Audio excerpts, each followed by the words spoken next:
আর দুই শিকারী লড়াই থেকে শুরু করে হঠাৎ চমকে যাওয়ার মতো আঘাত, ওহো, আর ছোট মাস্তানদের বিশাল দাদাগিরি, এসবই অ্যানিমাল ওয়ার্ল্ডের মোস্ট এক্সট্রিম শোডাউনস। এ কি, ও তো একটা পাখি খেয়ে ফেললো। আর আপনি চমকে উঠবেন যখন আমরা আমাদের শকিং ফ্রিজ ফ্রেমটা আনলক করব on animals gone wild.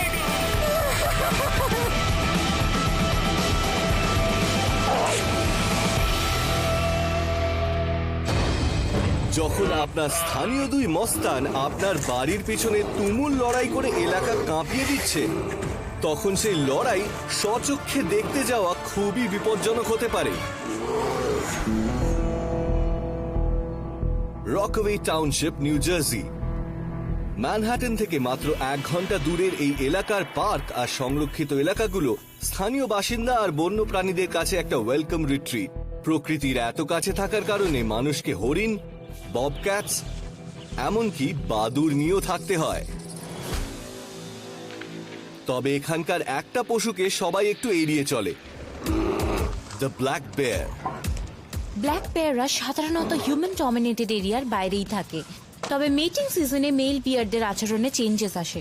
Black বেয়াররা এমনিতে খুবই টেরিটোরিয়াল, কিন্তু ফিমেলসরা আশেপাশে থাকলে মেল বেয়াররা তাদের টানে নিজস্ব টেরিটোরিয়াল সীমানার বাইরে চলে যায়, কিন্তু অন্য কোনো মেল ইন্ট্রুডারের সেন্ট পেলে তারা খুব অ্যাগ্রেসিভ হয়ে ওঠে। এখানে শহরতলির এক বাড়ির উঠোনে প্রায় 400 পাউন্ড করে ওজনের দুটো ভাল্লুকের জোর লড়াই লেগেছে, আর এক উইটনেস জুম ইন করে দুই ভাল্লুকের তুমুল লড়াই ক্যাপচার করছে।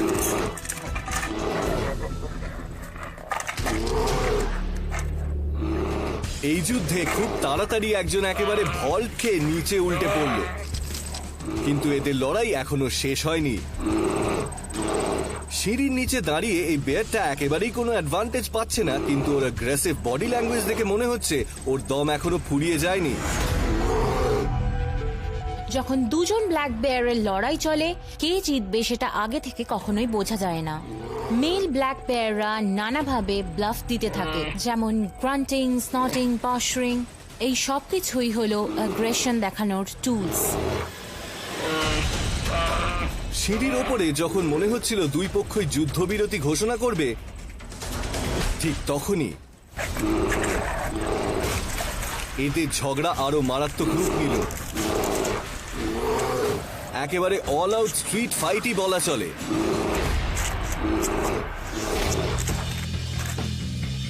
এই বিশাল জানোয়ারগুলো রাস্তার ওপরেই মারামারি শুরু করলো, রেসলিং, এমনকি মেল বক্সের ওপরে গিয়ে পড়া। আর কয়েক মিনিট ধুমধারাক্কা লড়াই, বাইটস আর হেডলকের পর একটা বেয়ার শেষ পর্যন্ত অন্যটাকে কুপকাত করলো। এবার মনে হচ্ছে সব খেল খতম।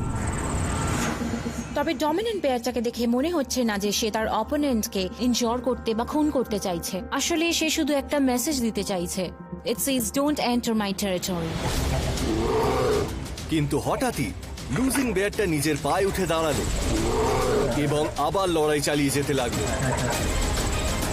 যতক্ষণ না তারা ক্লান্ত হয়ে পড়ল।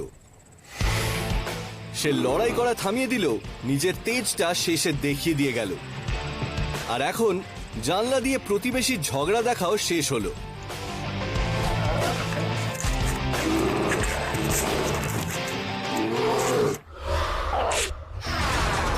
প্রত্যেক বাবা মাই তার শিশুকে বেঁচে থাকার ট্রিকগুলো একটু শিখিয়ে দিতে চায়, কিন্তু প্র্যাকটিক্যাল ক্লাসটা যদি এইরকম বিশাল সাপকে নিয়ে হয়, তাহলে সেটা বেশ বিপজ্জনক হয়ে উঠতে পারে। Kruger national park, south Africa. এই বিশাল জায়গায় পৃথিবীর বেশ কয়েকটা নামকরা শিকারীর বসবাস। লড়াই বেশ জোরদার হয়, আর জোরে খিদে পেলে তো কোনো কথাই নেই, শিকার চাই চাই। এইরকমই একজন নামজাদা ক্ষুধার্ত শিকারী হলো দি আফ্রিকান লেপার্ড। লেপার্ডসরা খুব সুযোগ সন্ধানী শিকারী। এরা ইম্পালা বা ওরকম ধরনের ছোট হরিণ শিকার করে, তবে এরা বাবুনস, শেয়াল, ছোট বেড়াল, এমনকি পাখিদেরও ছাড়ে না। শিকারের জন্য ঘুরঘুর করতে করতে লেপার্ডটা ঝোপের মধ্যে কিছু একটা টেস্টি খুঁজে পেয়েছে, কিন্তু যখনই সে একটু ঢুকেছে একটা বিশাল সাপ একেবারে নিনজার মতো গতিতে সামনে তেড়ে এলো। লেপার্ডটাও কোনো রকমে লাফিয়ে পিছিয়ে এলো, আর তখনই সাপটাও তার বিশাল সাইজটা একবার দেখিয়ে দিল। ও মাই গড! ওটা কি? লেপার্ডটার অপোনেন্ট একটা বিশাল আফ্রিকান রক পাইথন, দেখো এগিয়ে করতে চাইছে। আসছে। একটা স্টোন কোল্ড প্রেডেটর যা একটা পূর্ণবয়স্ক কুমিরকে মেরে তাকে আরামসে হজম করে দিতে পারে। আফ্রিকান রক পাইথনস আফ্রিকা মহাদেশের সবচেয়ে বড় সাপ, আর এরা বড় বড় শিকার অনায়াসে খেয়ে ফেলতে পারে। এরা বিষধর না হলেও খুব শক্তিশালী। এরা শিকারের গায়ে নিজের শরীরটাকে পেঁচিয়ে চেপে মেরে ফেলতে পারে। Look at that snake. কিন্তু লেপার্ড বাবাজিও ছাড়ার পাত্র নয়। সে বারবার থাবা মেরে মেরে পাইথনের পেছনটা ধরার চেষ্টা করছে, আর তার এত চেষ্টার একটা কারণও রয়েছে। সে নিজের জন্য শিকার করতে চাইছে না, আসলে কাছেই একটা হাংরি কাব বসে সব দেখছে আর শিখছে। লেপার্ড কাবসরা ছোটবেলা থেকেই ইন্ডিপেন্ডেন্ট হয়ে যায়। কি করে নিজের খাবারের ব্যবস্থা করতে হয় সেটা অনেক আগেই শিখে যায়, মোটামুটি 2.5 বছর বয়সে। এখানে দেখে মনে হচ্ছে যেন একটা লেপার্ড কাব হান্টিং স্কুলের ক্লাস চলছে। বেশ কিছু মিনিট কেটে যাওয়ার পরেও পাইথন কিন্তু কোনো রকমের উইকনেস দেখাচ্ছে না, আর এই শিকারটা পাওয়ার জন্য লেপার্ডটা একটা বিশাল রিস্ক নিচ্ছে। সে মাথায় গিয়ে থাবা মারছে। লেপার্ড পাইথনের উপর একটা আচমকা অ্যাটাক করছে, ওকে খোঁচা মারছে, তবে এতে একটা কাউন্টার অ্যাটাকের কিন্তু জায়গাও করে দিচ্ছে।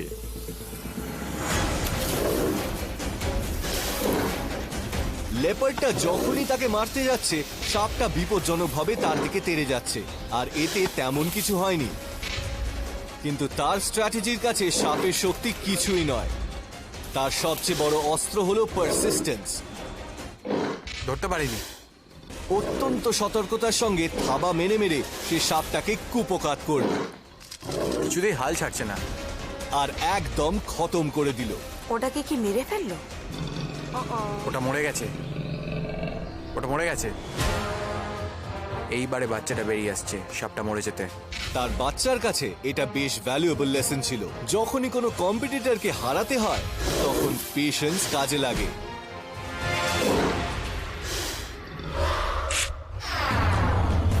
মহাশক্তিশালীদের আবার ভয়ের কি আছে, কিন্তু প্রতিপক্ষরা যখন দল বেঁধে সামনে চলে আসে তখন কি এই শক্তিশালী জলের রাজা একা তাদের পরাস্ত করতে পারবে? কোকোস আইল্যান্ড, কোস্টারিকা, ইকুয়েটরে জাস্ট নর্থে লোকেটেড। এখানকার ট্রপিক্যাল ক্লাইমেট নানা ধরনের বন্যপ্রাণীদের কাছে একটা পারফেক্ট এনভায়রনমেন্ট, এবং সমুদ্রের এই সম্পদগুলোর টানে ছুটে আসে এক বিশাল শিকারী, কিলার ওয়েল। কিলার ওয়েলসরা বেশ বড় হয়। আমরা এমন এক প্রাণীর কথা বলছি যা প্রায় 26 ফিট লম্বা, আর যার ওজন প্রায় 6 টনের মতো। কেউ কেউ ওদেরকে উলফস অফ দ্য সিও বলে। ওরা দলে শিকার করতে যায়। ওরা জলের তলায় নানা রকমের শব্দ করে যেটা ওদের কোঅর্ডিনেট করতে সাহায্য করে যখন তারা অ্যাটাক করতে যায়। বায়োলজিস্ট নিকোলাস বাক এই প্রাণীদের বিহেভিয়ার কাছ থেকে স্টাডি করার জন্য এখানে এসেছেন, এবং আজ তার ভাগ্য খুব ভালো।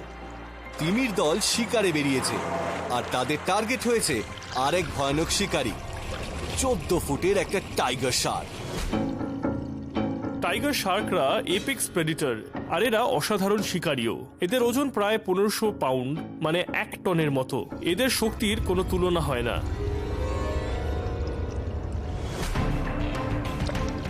এই পাওয়ারফুল শার্কের সামনে আজ বেশ কঠিন ম্যাচ। দল বেঁধে শিকার করতে আসা তিমিরা তাকে চারপাশ থেকে ঘিরে ফেলেছে। পাশ থেকে এবং নিচ থেকে তাড়া করে একে ওপরেই থাকতে বাধ্য করছে। কোথাও যাওয়ার রাস্তা না পেয়ে শার্ক তার পালাবার পথ খুঁজতে সোজা এসে রিসার্চ বোটে ধাক্কা মারবে। ও যদি একটু ফাঁক ফোকর পেয়ে যায় তাহলে তিমির ঘেরাটোপ থেকে যেভাবে হোক পালিয়ে যেতে পারবে। কিলার ওয়েলসরা খুব দ্রুত হয়, এদের স্পিড 30 মাইল পার আওয়ার হয়, আর এদের সুইমিং স্ট্যামিনাটা দারুণ। টাইগার শার্কও খুব ফাস্ট। যদি এই টাইগার শার্ক তিমিদের ঘেরাটোপ থেকে বেরোতে পারে, তাহলে কিন্তু এই তিমিদেরকে খালি হাতে ফিরতে হবে। কিন্তু কিলার ওয়েলরা খুবই নিষ্ঠুর, তারাও দ্রুত এগিয়ে এসে কাজের কাজটা করেই ফেলল। একটা তিমি যখন টাইগার শার্কের শরীরে নিচে কামড়ে ধরল, তখন অন্য আরেকজন এসে তার পাখনাটা ছিঁড়ে দিল। টাইগার শার্ক এখন পুরোপুরি অসহায় এবং তিমির দলও তাদের মিশন পুরো করে ফেলল। তারা একেবারে টিম গেম খেলে ম্যাচটা জিতে নিল এবং প্রমাণ করে দিল, তুমি যত বড়ই খেলোয়াড় হও না কেন, এই জলের মধ্যে সত্যিকারের রাজা আমরাই আছি।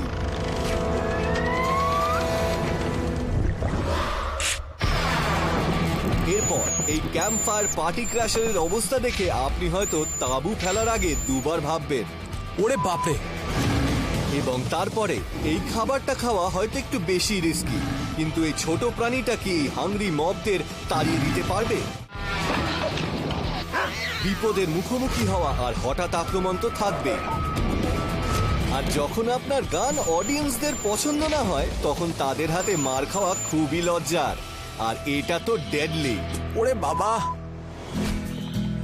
ক্ল্যাকমাস কাউন্টি, অরেগন। এই রাজ্যের নর্থ সেন্ট্রাল পার্টে থাকা ঘন জঙ্গল ক্যাম্পারদের কাছে একটা পপুলার ডেস্টিনেশন। তবে এইসব জঙ্গলে একটু সতর্ক থাকাই ভালো, কারণ আপনি এখানে একা নন। গ্রীষ্মের দুপুরে ডেরিক স্কো আর তার কিছু মিউজিশিয়ান ফ্রেন্ড মিলে মাউন্ট হুডের গাছের তলায় একটা ক্যাম্প সাইটে জ্যাম সেশন রেকর্ডিং করছে। দিনটা দারুণ কাটছিল। তারপর সন্ধে এই 5:50 নাগাদ আমরা গিটার বাজাচ্ছিলাম, মজা করছিলাম, আর আমাদের এক বন্ধু সামনে বসে তার ক্যামেরায় আমাদের ছবি তুলছিল, যাতে ও অডিওটা রেকর্ড করতে পারে। ডেরিক তার গিটার বাজাচ্ছে এবং রকিং সুর তুলছে, তখন হঠাৎই পরিস্থিতি পাল্টে গেল। আরে একটা বাদুড়! হঠাৎ দেখলাম ওর গায়ে একটা বাদুড় উড়ে এসে বসলো, তাই আমি চেঁচালাম যাতে ওটা চলে যায়। আর একটা বাদুড়! Oh my God! একটা ছোট্ট প্রাণী কোথা থেকে নিচে এসে ডেরিকের মাথায় ঘুরপাক খেয়ে তারপর সোজা তার ঘাড়ে এসে বসলো। বাদুড় এমন একটা প্রাণী যাদের দেখতে খুবই বাজে, তবে বাদুড়দের প্রায় 1200 রকমের প্রজাতি রয়েছে, মানে পৃথিবীতে যত ম্যামলস তার 1/4, আর এরা আমাদের কাছে খুবই গুরুত্বপূর্ণ। একটা বাদুড়ের দল বছরে প্রায় 15 টন মশা খেয়ে নিতে পারে। তবে অন্য ওয়াইল্ড ম্যামল কামড়ানোর মতো এরা কামড়ালেও একটা রিস্ক থাকে, রেবিজ। এটা যতক্ষণ তার ঘাড়ে ছিল, তাকে কামড়ানোর একটা বড় সুযোগ থেকেই যায়। ডেরেক কোনো রকম এটাকে সরানোর চেষ্টা করলো। Oh my God! কিন্তু অনেক দেরি হয়ে গেছে। বাদুড়টা উড়ে যাওয়ার পর ডেরেক রিয়েলাইজ করলো এটা অলরেডি একটা কামড় বসিয়ে দিয়েছে। আমার মনে হচ্ছিল এতে রেবিজ হতে পারে, তাই আমরা ঠিক করলাম আমরা টেস্ট করিয়ে নেব। আর রেজাল্ট একেবারে ভয়ানক ছিল। টেস্টে দেখা গেল ব্যাটটা রেবিজ আছে। রেবিস একটা খুবই রেয়ার এবং সিরিয়াস ডিজিজ। এটা সেন্ট্রাল নার্ভাস সিস্টেমকে অ্যাটাক করে, আর যদি এর চিকিৎসা না করা হয় তাহলে দ্রুত মৃত্যু ডেকে আনে। আমি যে এই বাদুড়ের কামড়টা খেলাম, তাতে হাড়ে হাড়ে বুঝলাম যে একটা ছোট্ট প্রাণী কি করতে পারে। কারণ যদি আপনার রেবিজ হয়ে যায়, তাহলে আপনার বাঁচার সম্ভাবনা খুব খুব কম। তবে ডেরেক খুবই লাকি। বেশ কয়েকটা সূঁচের খোঁচা হজম করার পর সে সুস্থ হওয়ার ছাড়পত্র পেল। এইরকম বিঘ্নিত জ্যাম সেশনের পর ডেরেক পরের কনসার্টটা ইনডোরেই করলো। Oh my God! আপনি যখন জলের ধারে থাকবেন, তখন একটু বেশি সতর্ক থাকবেন। আপনি হয়তো জানেন না জলের নিচে কি ধরনের দানব ঘুরে বেড়াচ্ছে। জাপান তার বিউটিফুল অর্নামেন্টাল গার্ডেনের জন্য বেশ পরিচিত। এই দারুণ ল্যান্ডস্কেপগুলোর অন্যতম সিগনেচার ফিচার হলো কোয় পন্ডস। এইরকম মাছ ভর্তি পুলগুলো যেন সুযোগ সন্ধানী বিড়ালগুলোর কাছে স্বপ্ন সত্যি হওয়ার মতো। এই পুকুরে দুটো উৎসুক বিড়াল ছানা অনেকক্ষণ ধরে জলের দিকে তাকিয়ে একটা দারুণ জল খাবারের স্বপ্ন দেখছে। এদের একজন আবার পা বাড়িয়ে জলটা এবং নিজের কারেজ পরীক্ষা করে দেখে নিচ্ছে। একটা বেড়াল ছানার ওজন কয়েক পাউন্ডের হয় আর কয়ে বেশ বড় হয়। 20 পাউন্ডের কয়ে পাওয়া আনইউজুয়াল কিছু নয়। এই বেড়ালগুলো যা করছে সেটা তাদের ন্যাচারাল জিনিস। অনেক বেড়ালই মাছ শিকার করে খায়, আর এই দুটো বিড়ালও একই জিনিস প্র্যাকটিস করছে। তাদের আকারে দ্বিগুণ মাছ পেয়ে গেলে তো দুজনের জল খাবারটা বেশ ভালোই হবে। কিন্তু দুজনে মিলে শিকার করার স্ট্র্যাটেজিটা মনে হয় তাদের পক্ষে কাজ করবে না। এই বেড়ালগুলোর দাঁত এবং থাবা মাছ শিকার করার জন্যই তৈরি, তবে এই দুটো বেড়াল ছানা একটু বেশি ক্যাবলা। যখন দুটো বিড়াল একটা মাছই ধরার চেষ্টা করছে, তখন একজন না একজন তো কেল্লাফতে করবেই। তারা আরো কাছে গেল, আর তখনই সব ওলটপালট হয়ে গেল। শিকারী শিকারে পরিণত হলো। মাছটা 2 ফুট ওপরে হাওয়ায় উড়ে বিড়াল দুটোকে আক্রমণ করল।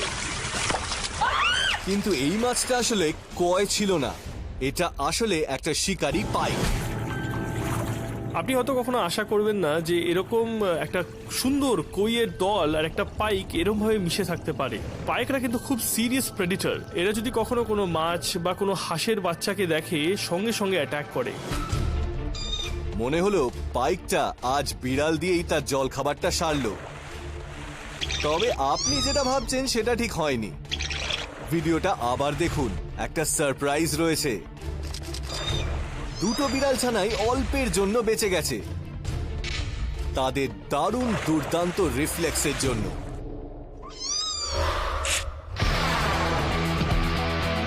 এরপর এটা একটা ডাউন হোম রোডিও, যা একেবারে আপনার বাড়ির কাছেই। আর এই জুতে আপনি খাবার খাওয়ার একটা কৌশল শিখে নিতে পারেন। এই শিকারির ইনক্রেডিবল টেকনিকটা দেখে নিন আমাদের ফ্রিজ ফ্রেমে। বিশাল যুদ্ধ থেকে শুরু করে অবিশ্বাস্যভাবে হঠাৎ আক্রমণ, এক্সট্রিম শোডাউনগুলো বেশিরভাগই সারপ্রাইজে ভরা, আর এটা তো আপনাকে অবাক করে দেবে। Get ready for this episodes freeze frame. Sao Paulo, Brazil. প্রতি বছর সিটি জুতে প্রায় 1.5 মিলিয়নেরও বেশি ভিজিটার আসেন। এই স্যাংচুরিতে বেশ কিছু এন্ডেঞ্জার্ড স্পিসিস থাকে, যার মধ্যে রয়েছে গোল্ডেন লায়ন ট্যামারিন্ড, হায়াসিন্থ ম্যাকর্স এবং এখানকার আকর্ষণের প্রধান জিনিস চটপটে আর দুরন্ত জাগুয়ার। জাগুয়ার হলো আমেরিকার লার্জেস্ট বিগ ক্যাট।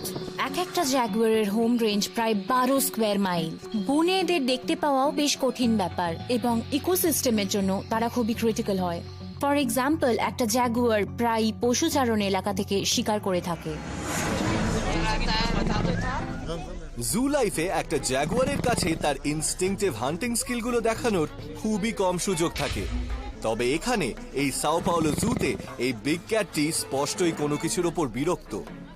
তার অ্যাগ্রেসিভ পশ্চার আর অস্থিরভাবে ঘোরাঘুরি করাটা জু ভিজিটাররা ভালোই উপভোগ করছে। জাগুয়ারটি শিকারের জন্য ছটফট করছে, এবং এখানে কোনো জু প্রেসক্রাইবড এক্সারসাইজ নেই যা তার মন ভরাতে পারে। তাই কোনো কিছুই এনক্লোজারে এলে জাগুয়ারের কাছে সেটা ভালো শিকার।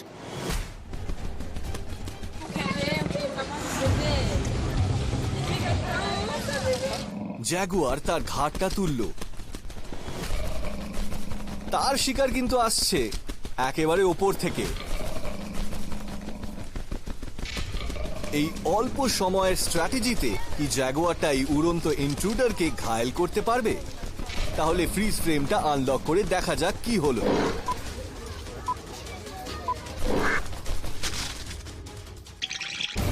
এটা একটা বিশাল হেরন, এবং সে বেচারা ল্যান্ডিং করার জন্য ভুল জায়গা বেছে নিয়েছে। গাছের ডালের ওপর থেকে ঝাঁপ মেরে জাগুয়ারটা অবিশ্বাস্যভাবে পাখিটাকে ধরে ফেলল।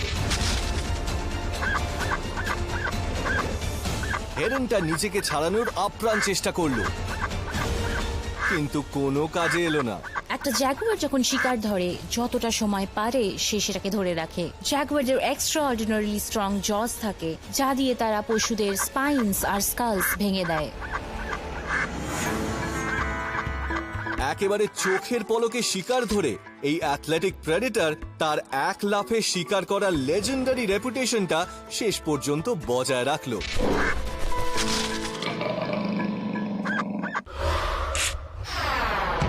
আপনি হয়তো চায়না শপে বুলের কথা শুনেছেন, কিন্তু সে যদি আপনার বাড়ির পেছনে চলে আসে সেটা কেমন হবে? আর এখানে একজন লোকই তাকে থামাতে পারে।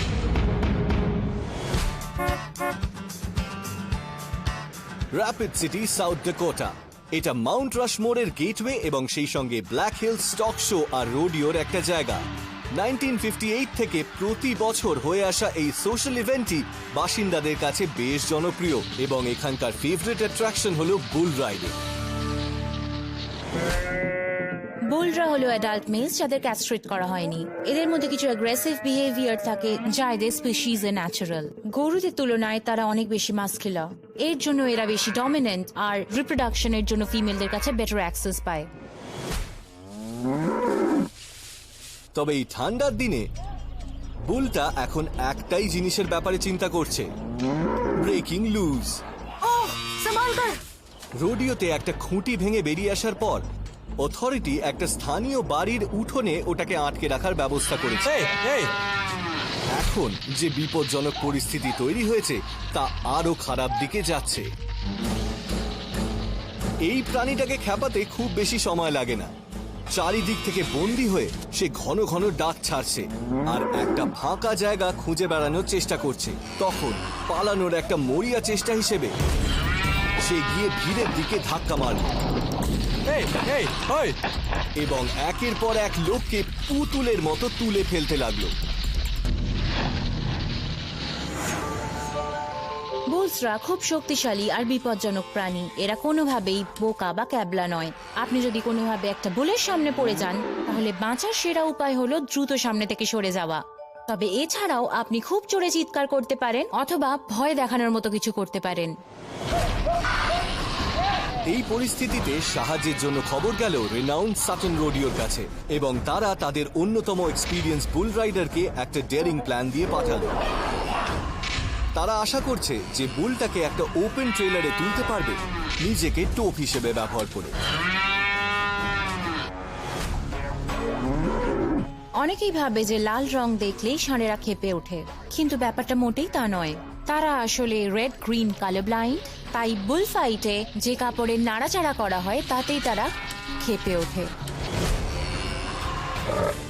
এবার সেই মুহূর্ত এসে গেছে। রাইডার তার হাত নাড়াতেই বুলটা ছুটে গেল। সে তাকে সোজা গিয়ে ধাক্কা মারল। দেখে মনে হলো রাইডার ঠিক সময় ট্রেলারে উঠতে পারেনি।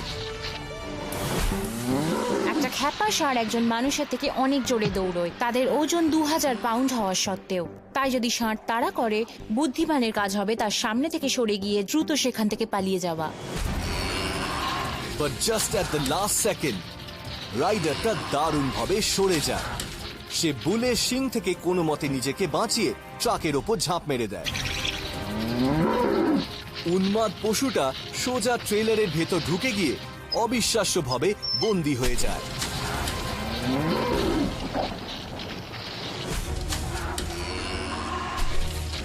আবার দেখলে আমরা বুঝতে পারবো এটা সত্যি কি বিপজ্জনক মুহূর্ত ছিল। ভাগ্য ভালো যে মানুষ বা পশু কারো কোনো চোট লাগেনি।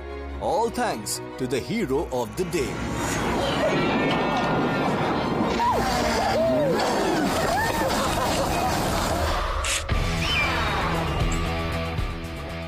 একটা বাচ্চা হরিণ যখন আশ্চর্যজনকভাবে একজন লোককে তার মা ভাবে, ঘুমিয়ে পড়ো শোনা। এই বিশাল মারামারির সঙ্গে সঙ্গে এক্সট্রিম শোডাউনগুলোতে একটা সারপ্রাইজিং টুইস্ট চলে আসে যখন ভুলবশত চিনতে না পারায় একজন আনসাসপেক্টিং ওয়ার্কার মিস্টার মমে পরিণত হয়। Louisa, Kentucky. এখানকার পাহাড় আর জঙ্গলে আপনি সবই খুঁজে পাবেন, black bear to bald eagle. তবে খুব কমন একটা প্রাণী আপনি এই জঙ্গলে দেখতে পাবেন, সেটা হলো হোয়াইট টেইল ডিয়ার। হরিণরা অ্যামেজিং। যেভাবে তারা শিকারীদের হাত থেকে অন্য কোনো পশু বা মানুষের কাছ থেকে পালিয়ে যায় সেটা দারুণ। এরা ঘন্টায় 30 মাইল পর্যন্ত দৌড়তে পারে, প্রায় 8 ফুট লাফ দিতে পারে, আর তারা এমনকি তাদের স্লিপিং প্যাটার্নও পাল্টে নিতে পারে যাতে তারা শিকারীদের কাছ থেকে পালিয়ে বাঁচতে পারে। এই দুজন লোক কিছু পড়ে থাকা গাছের ফাঁকে একটা সদ্য জন্মানো হরিণ ছানা দেখতে পান। আমরা এই বেবি ডিয়ারটা দেখতে পেয়েছিলাম এবং এটাকে আমরা তুলে নিই যাতে ও গাছের নিচে চাপা না পড়ে যায়। তাদের মধ্যে একজন জাস্টিন লুইস এটাকে তুলে নেন এবং ভয় পেয়ে যাওয়া হরিণটাকে শান্ত করার চেষ্টা করেন এবং তার বন্ধু অ্যান্থনি ক্যামেরায় ছবি তুলতে থাকেন। আমরা ওকে নামিয়ে দিতে গেলেই ও চেঁচিয়ে উঠছে এবং আবার পেটে হাত বুলিয়ে শান্ত করতে হচ্ছে। আর জাস্টিন এখন ফেঁসে গেছে। যখন এটা চিৎকার করছিল তখন আমরা ওটাকে কোলের তুলে উল্টে কন্টিনিউয়াসলি ওর পেটে হাত বোলাচ্ছিলাম, ওর গায়ে হাত বোলাচ্ছিলাম ওটাকে শান্ত করার জন্য। আর এতে কাজ হলো। এই কি হলো? আমি তোমাকে ঘুম পাড়াচ্ছি, ও কি ঘুমাতে চাইছে না? এই হরিণ ছানাটাকে কি তার মা ফেলে দিয়ে গিয়েছিল? Not necessarily. হয়তো তার মা ওকে ঝোপে ফেলে রেখে গিয়েছিল যাতে এটা নিরাপদভাবে বাঁচতে পারে। হরিণরা তাদের নিজেদের তো বাঁচাতে পারেই, এমনকি মা হরিণ তার বাচ্চাদেরও বাঁচতে সাহায্য করতে পারে। একটা হরিণ তার বাচ্চাকে রক্ষা করার জন্য ঝোপের মধ্যে লুকিয়ে রাখে, আর হরিণ ছানার গায়ের সাদা দাগগুলো শিকারীদের হাত থেকে বাঁচতে সাহায্য করে। জাস্টিন কিন্তু ইন্টারস্পিসিস ফস্টার প্যারেন্ট হওয়ার জন্য একেবারেই প্রস্তুত নয় এবং তাকে কাজে ফিরতে হবে। এই অবস্থায় আমি ঠিক কি করব আমি ঠিক বুঝতে পারছিলাম না। একটু কনফিউজ ছিলাম আমি শুনেছিলাম যে বাচ্চার গায়ে হাত দিলে ওদের মারা অনেক সময় অ্যাটাক করে। সে যদি হরিণ ছানাটাকে হাত থেকে নামাতে না পারে তাহলে হয়তো বাকি জীবনটা হরিণের মা হয়েই কাটাতে হবে। অনেক পশুই তাদের ছোটবেলা থেকেই ইমপ্রিন্ট হয়। তাদের বাবা মায়ের সম্পর্কে তাদের একটা ধারণা থাকে, যেটা একটা দারুণ সার্ভাইভাল স্কিল। কারণ সে জানতে পারে যে কে তাকে সুরক্ষা দিতে পারে বা খাবার দিতে পারে। তাই কোনো মানুষ যদি কোনো পশুকে ইমপ্রিন্ট করে তখন সেই পশুটার পক্ষে মেনে নেওয়া খুব শক্ত যে সে তার ন্যাচারাল প্যারেন্টের কাছেই রয়েছে। আবার কর। সে আরো একবার এটাকে আলতোভাবে নামানোর চেষ্টা করলো। হরিণটা তো নিচে নামতেই চাইছে না। তবে হরিণ ছানাটা একেবারেই রাজি নয়। একে দেখে মনে হচ্ছে একা থাকতে ভীষণই ভয় পাচ্ছে। ইট ওয়াজ জাস্ট অ্যাডোরেবল। আমি জানতাম যে এটাকে এমন কোথাও একটা রেখে আসতে হবে যেখান থেকে ওর মা ওকে খুঁজে পায়। থ্যাঙ্কফুলি 1 ঘন্টা পর মা আর শিশুর আবার মিলন হলো। ওর মা এটাকে ছেড়ে চলে গেছে দেখে আমার একটু চিন্তাই হচ্ছিল। তারপর আরেকটা চিন্তা হচ্ছিল যে এটা হয়তো ওর মায়ের কাছে পৌঁছতেই পারবে না আর আমাদের পিছন পিছন আসবে। তবে এটাকে ওর মায়ের কাছে পৌঁছে দেওয়া গেছে। He is spoiled. He has spoiled a wild deer.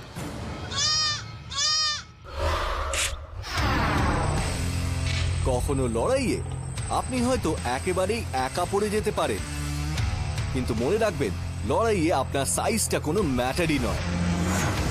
আসল ব্যাপার হলো আপনার নিজের মধ্যে লড়াই করার ক্ষমতা। Londolozi game reserve, South Africa. Zulu ভাষায় লন্ডোলজি কথার অর্থ হলো সব জিনিসের রক্ষাকর্তা। আর এখানে রয়েছে হাতি আর সিংহের মতো বড় পশুরাও। তবে এই প্রাইভেট রিজার্ভে কিন্তু ছোট প্রাণীরাও বাস করে, আর তাদের মধ্যে অন্যতম হলো আফ্রিকান ক্রেস্টেড পর্কিউপাইন। পর্কিউপাইনদের খুব সহজেই চিনতে পারা যায় তাদের গায়ের কাঁটা দেখে। যদিও নর্থ আমেরিকান পর্কিউপাইনগুলো খুব ছোট হয় এবং ওদের গায়ের কাঁটাগুলো মাত্র 3 ইঞ্চ হয়, সেখানে এই আফ্রিকানগুলো 7 পাউন্ড ওজনের হয় এবং কাঁটাগুলো 1 ফুট পর্যন্ত লম্বা হয়। আফ্রিকার বড় বড় শিকারীদের মোকাবিলা করার জন্য তাদের এই রকম কাঁটাই দরকার হয়। পার্কে এই রাতে তাদের কাঁটাগুলোর একটা আলটিমেট টেস্ট হবার সময় চলে এসেছে। এই পৃথিবীর ফিয়ারসেস্ট ও স্টেলথিয়েস্ট প্রেডিটরের নজর পড়েছে এই একা পর্কিউপাইনটার ওপর। এই সিংহরা দল বেঁধে রয়েছে এবং এই ছোট প্রাণীটাকে চারপাশ থেকে পুরো ঘিরে ফেলেছে। তাদের খিদে যতই বেড়ে চলেছে এই ছোট্ট প্রাণীটার দিকে তাদের লোভ ততই বাড়ছে। কিন্তু পর্কিউপাইনের আবার অন্য প্ল্যান রয়েছে। পর্কিউপাইনের কাঁটাগুলোতে মাইক্রোবাবস থাকে, যার ফলে এগুলো শিকারীদের মুখে বা নাকে বা থাবায় বিঁধে যায়। পর্কিউপাইনের শরীর থেকে কাঁটাগুলো খুব সহজেই বেরিয়ে আসে, কিন্তু শিকারীদের কাছে এটা একেবারেই অন্যরকম। একবার কাঁটাগুলো বিঁধে গেলে বের করা কঠিন এবং জায়গাটা ক্ষত হয়ে ইনফেকশনও হতে পারে। যখন তাকে চারপাশ থেকে পুরো ঘিরে ফেলেছে, পর্কিউপাইনটা বারবার তার বিপজ্জনক কাঁটা বের করে লড়াই চালিয়ে যাচ্ছে। কিন্তু সিংহরাও হাল ছাড়েনি, তারা এটাকে মারতে চাইছে। আর সংখ্যায় বেশি থাকার কারণে তাদের অ্যাডভান্টেজটা বেশি রয়েছে। এই ধরনের এনকাউন্টারের ফলাফল যে কোনো রকম হতে পারে। পর্কিউপাইনের কাঁটা যাতে না ফোটে সেই ব্যাপারে সিংহরা খুব সতর্ক। পর্কিউপাইনের কাঁটা শুধুমাত্র একদিকেই যেতে পারে এবং সিংহরা পুরোপুরি তাকে ঘিরে রয়েছে। কিন্তু অ্যামেজিংলি কাঁটাওয়ালা প্রাণীর টেনাসিটি পেজ অফ। এই সূচের মতো কাঁটাটাকে এড়িয়ে যাওয়ার কোনো রাস্তা খুঁজে না পেয়ে দ্য নট সো মাইটি লায়নরা হাল ছাড়ল। তাদের নিজের পথেই চলে যেতে হলো, পেটে খিদে থাকলেও।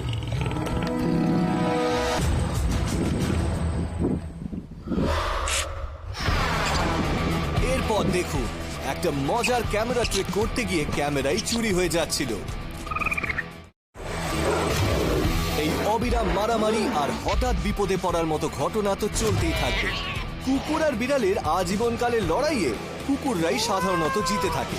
তবে একটা বিড়াল মনে হচ্ছে তার ডেঞ্জারাস সিক্রেট ওয়েপন দিয়ে এই মিথটাকে একেবারে ভেঙে দেবে। প্রতিদিন এই সাবারবান স্ট্রিটগুলো বেশ শান্তই মনে হয়, কিন্তু কংক্রিট জঙ্গলে বাস করা পশুগুলোর কাছে এটা একটা ওয়ার জোন। এখানে কেউ শিকারীও হতে পারে, আবার শিকারও। আর এটা মানুষের এই বেস্ট ফ্রেন্ডের ক্ষেত্রেও প্রযোজ্য। কুকুররা মাংসাশী প্রাণী, তো তাই তাদের মধ্যে শিকার করার একটা ন্যাচারাল ইনস্টিংক্ট রয়েছে। এদের এই জিনিসটাকে বলা হয় প্রে ড্রাইভ। মানুষ নানা রকম কাজের জন্য বিভিন্ন প্রজাতির কুকুর কেনে। এদের প্রত্যেকেরই আলাদা বৈশিষ্ট্য আছে। গ্রে হাউন্ড খুব ভালো চেস করতে পারে, রিট্রিভার শিকারের গন্ধ শুকে বের করার জন্য, আর টেরিয়ার কামড়ে ধরার জন্য। এইরকম একটা শান্ত মনোরম সকালে এই ধূসর রঙের বিড়ালটা ঝোপের মধ্যে কিছু নড়াচড়া দেখছে। তার পেছনে কি আসছে সেদিকে কোনো হুঁশই নেই তার। বিড়ালের চিরশত্রু কিন্তু তাকে আক্রমণ করতে আসছে। কুকুরটা গুটি গুটি পায়ে এগিয়ে আসছে। তার পা ফেলা দেখেই মনে হচ্ছে যেন বিড়ালকে সে নকল করছে। যখন কুকুররা হান্টিং মোডে থাকে, তারা অন্য আরেকটা ডেডলি প্রেডিটরের রূপ ধারণ করে, উলভস। শিকারের প্রবণতা ডোমেস্টিকেটেড অ্যানিমালদের মধ্যেও থাকে। শিকার দেখলেই তারা ঝাঁপিয়ে পড়ে। এটা যে কোনো জায়গায় হতে পারে, বাইরেও হতে পারে, আবার যেখানে ওরা ঘোরাফেরা করছে সেখানেও হতে পারে। এটা অন্যান্য পশু তো বটেই, এমনকি মানুষের পক্ষেও ডেঞ্জারাস। একেবারে সামনে গিয়ে কুকুরটা বিড়ালের ঘাড়ে গিয়ে কামড়ে ধরলো। যেভাবে সে এসে কামড়ে ধরলো তাতে মনে হলো বিড়ালের স্বর্গের টিকিট কাটা হয়ে গেল। কিন্তু অবাক করে দিয়ে বিড়ালটা একেবারে নিনজার মতো ঘুরে গেল। হাওয়ায় প্রায় 180 ডিগ্রি ঘুরে গিয়ে লাফিয়ে পড়ে সে কুকুরটাকে তার তীক্ষ্ণ থাবা মারল। ভিডিওটা স্লো করলেও বিড়ালের গতি বিদ্যুতের মতোই রয়েছে। কিছু বুঝে ওঠার আগেই বেচারা কুকুর এখন শিকারী থেকে শিকারে পরিণত হয়েছে।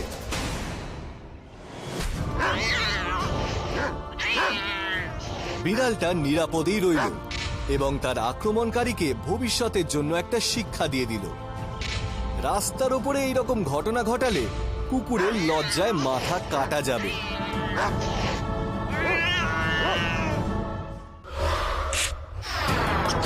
আপনি যখন মাদার নেচারকে বোকা বানাতে যাবেন, সবসময় মনে রাখবেন সে কিন্তু বোকা নয়। সে হয়তো আপনার আইডিয়াতেই জল ঢেলে 12টা বাজিয়ে দেবে।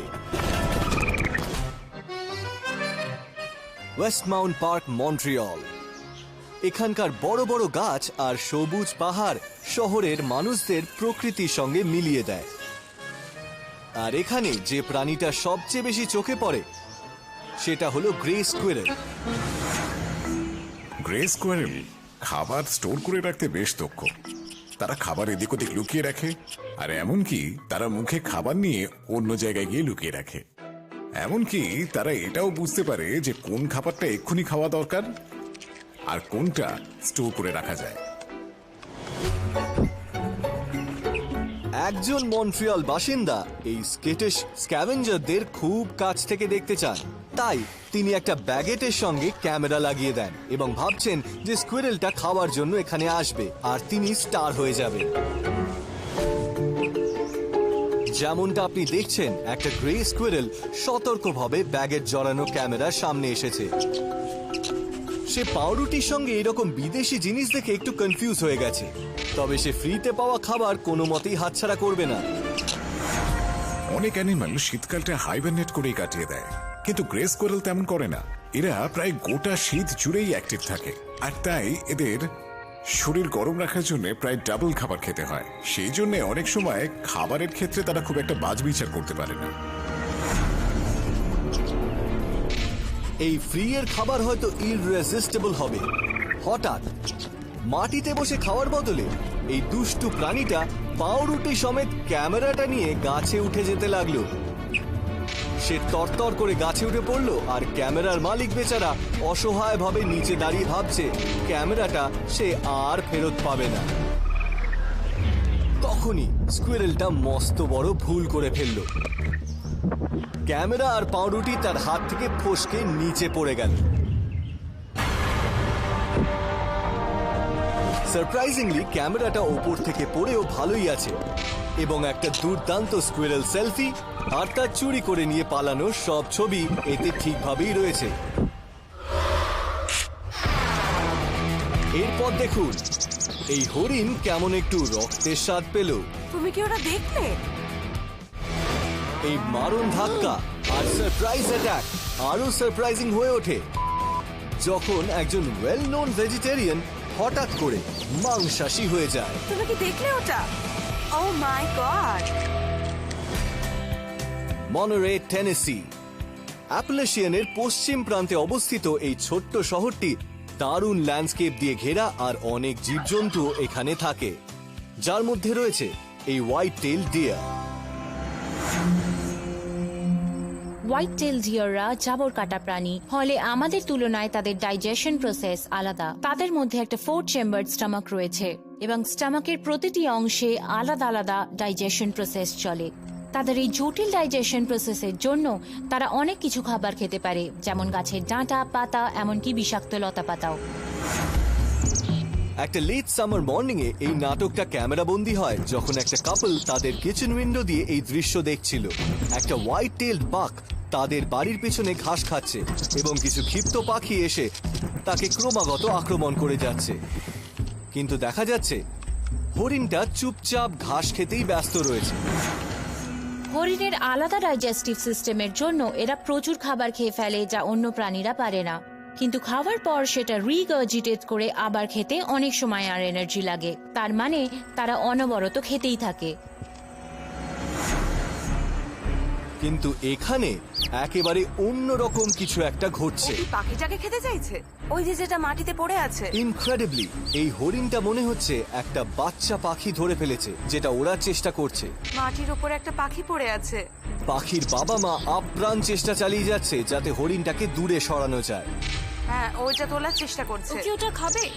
এটা একটা মিস্টেক হতে পারে। ও ওটাকে মুখে তুলে নিয়েছে।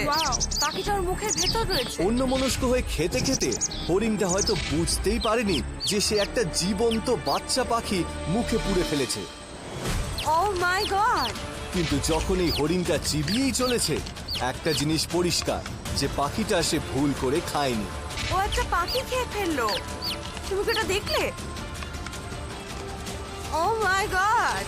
সে ছোট পাখিটার পালক, ঠোঁট আর সবকিছুই খেয়ে ফেললো। ও একটা পাখি খেয়ে নিল। হরিণরা মাঝে মাঝেই পাখির ডিম বা বাচ্চা খেয়ে নেয়, এমনকি বাচ্চাটা বাসা থেকে উড়তে গিয়ে পড়ে গেলেও। বাচ্চা পাখিদের কোনো প্রতিরোধ ক্ষমতা থাকে না। এতে তৃণভোজীদের সুবিধা হয়, কারণ এরা দৌড়ে গিয়ে শিকার ধরতে অভ্যস্ত নয়। ও পাখিটা খেয়ে নিল, ওটা ওর মুখের ভেতর। প্রমাণিত হয়ে গেল যে বাঁচার তাগিদে প্রাণীরা সামনে যা পায় তাই খেয়ে ফেলে, এমনকি তাদের মেনুতে যদি পাখি নাও থাকে। ও মাই গড! এটাও কি সম্ভব?